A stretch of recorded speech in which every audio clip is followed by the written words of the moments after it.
J'ai eu vraiment une session de folie hier dans les vagues en wingfoil, c'était juste parfait. En plus, j'en ai profité pour essayer des nouvelles choses, alors bouge pas, je te montre ça tout de suite.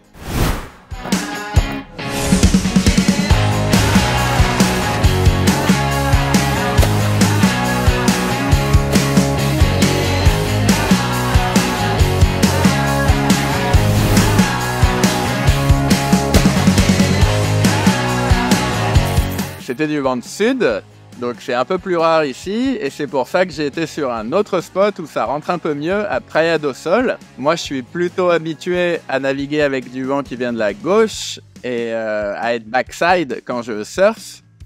Mais comme je suis régulier, j'avais vraiment hâte d'avoir des conditions différentes pour pouvoir surfer des droites et surfer frontside, et non pas backside comme je suis le plus souvent à Ibiraca. Il y avait des vagues vraiment parfaites pour le foil, ni trop grosses, ni trop petites, juste suffisamment puissantes, mais pas trop creuses.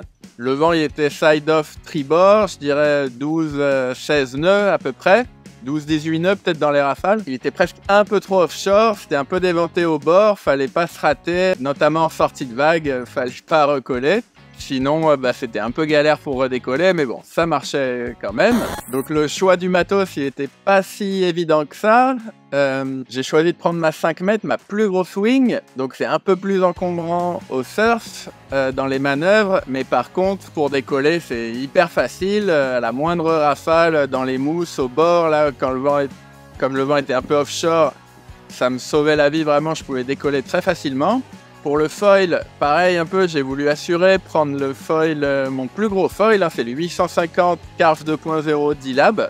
C'est un foil super polyvalent qui va à la fois décoller très tôt, mais qui reste super maniable, même dans tout type de vague. Hein. Pour la planche, c'était un peu plus facile, moi je me prends pas la tête, j'avais ma planche à tout faire, ma planche magique, la Skywing SLS 55 litres.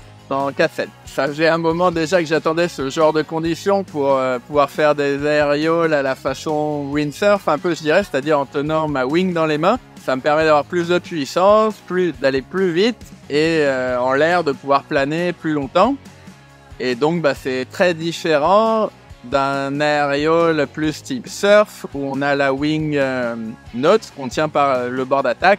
Et on décolle uniquement en utilisant la puissance de la vague. Après quelques crashs, ça a fini par passer. Et c'est vrai que c'est une sensation incroyable de pouvoir être dans les airs comme ça, de voler au-dessus de la lèvre, de regarder dessous, de voir la vague qui casse la bourse et de pouvoir atterrir juste devant ou dans la bourse et de continuer son surf après. C'est quelque chose que j'adore faire au windsurf, les aérioles, et donc là au wing... de pouvoir faire pareil maintenant, c'est génial. Mais aujourd'hui, en Coupe du Monde GWA, en vague, il faut savoir que c'est interdit d'utiliser la wing pour scorer, pour faire des manœuvres dans la vague. On doit utiliser uniquement la puissance de la vague et avoir la wing en position neutre en la tenant par la poignée du bord d'attaque. Alors évidemment, ça fait un peu débat. Il y en a qui sont pour, il y en a qui sont contre. Personnellement, je trouve ça un peu dommage de ne pas pouvoir utiliser la puissance de la wing, que ce soit pour faire des turns plus radicaux avec plus de vitesse, ou des aérioles où la wing va nous permettre de monter plus haut, de planer plus longtemps et de réceptionner plus en douceur, souvent même de façon plus propre. J'imagine que les juges veulent garder au maximum l'esprit surf. Et toi, qu'est-ce que t'en penses? Dis-moi dans les commentaires. Au passage, n'oublie pas de t'abonner. Je te remercie d'avance et à très vite avec une nouvelle vidéo.